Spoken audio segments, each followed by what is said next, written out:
আসসালামু আলাইকুম ভিউয়ার্স, আমার আজকের রেসিপি কাস্টার্ড কেক। কেকটি খুবই সফট, তুলতুলে, নরম, মজার একটি কেক, যেটি আমি কোনো প্রকার ওভেন ছাড়াই, বিটার ছাড়াই ফ্রাই প্যানের মধ্যেই বেক করে দেখাবো। খুবই সহজ একটা রেসিপিটি ফলো করে চাইলে আপনারাও বানিয়ে ফেলতে পারেন। কেকটি খেতে খুবই মজার হয়ে থাকে। চলুন রেসিপিটি শুরু করি।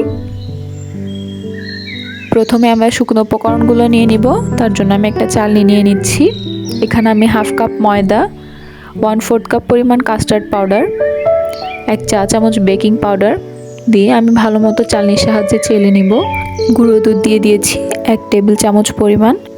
অন্য একটি বাটিতে নিয়ে নিচ্ছি 2টি রুম টেম্পারেচারে থাকা ডিম দুটোর আমি কুসুমটা আলাদা করে নিচ্ছি। এই কেকটা বানানোর সময় আমি কোনো প্রকার বিটার ইউজ করব না। এরকম একটি হ্যান্ড হুইস্কের সাহায্যে আমরা সাদা অংশটাকে ভালো মতো বিট করে নিব, যতক্ষণ না পর্যন্ত এরকম সাদাটা একটা কালার চলে আসছে। তারপর আমি এখানে দিয়ে দিচ্ছি 3 টেবিল চামচ চিনি। চিনিটা আপনাদের টেস্ট অনুযায়ী দিয়ে নেবেন। চিনিটা দিয়ে আমি আবারও হ্যান্ড হুইস্কের সাহায্যে ভালো মতো চিনিটাকে মিক্স করে নিব। বিট করতে করতে দেখবেন এভাবে চিনিটাও গলে আসছে।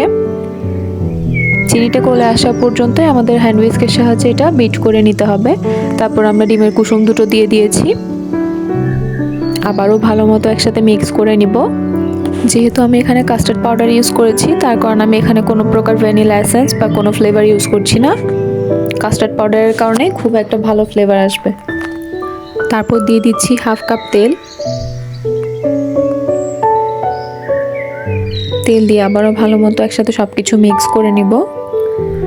তারপর শুকনো উপকরণগুলো আমরা দিয়ে দিচ্ছি।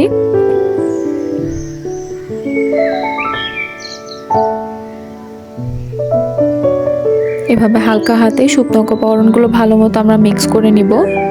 জোরে জোরে মিক্স করলে ডিমের ফোমটা নষ্ট হয়ে যাবে, তার কারণে হালকা হাতেই মিক্স করে নিতে হবে। এভাবে হ্যান্ড হুইস্কের সাহায্যে যতক্ষণ পর্যন্ত এরকম একটা স্মুথ টেক্সচার না চলে আসে ততক্ষণ মিক্স করে নিব। তারপর একটা ফ্রাই প্যানের মধ্যে আমি এখানে বাটার পেপার নিয়ে নিয়েছি। ব্যাটারটা দেওয়ার পর আমরা চুলাটা জ্বালিয়ে দিব। ব্যাটারটা সম্পূর্ণটুকু ঢেলে দিয়ে আমরা এটাকে একটা ঢাকনা দিয়ে বেক করে নিব 15 মিনিট পর্যন্ত। একদম লো আঁচে বেক করে নিতে হবে। 15 মিনিট পর দেখুন খুব সুন্দরভাবে আমাদের কেকটা বেক হয়ে গিয়েছে। একটা টুথপিক দিয়ে চেক করলে বুঝতে পারবেন। তারপর ঠান্ডা করে আমরা এটা মোল্ড আউট করে নিচ্ছি।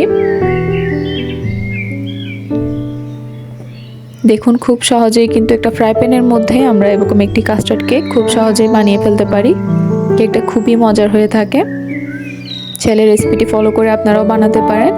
রেসিপিটি ভালো লাগলে চ্যানেলটি সাবস্ক্রাইব করবেন, ভিডিওটিতে একটি লাইক দিবেন এবং ভিডিওটি শেয়ার করে দিবেন। ধন্যবাদ।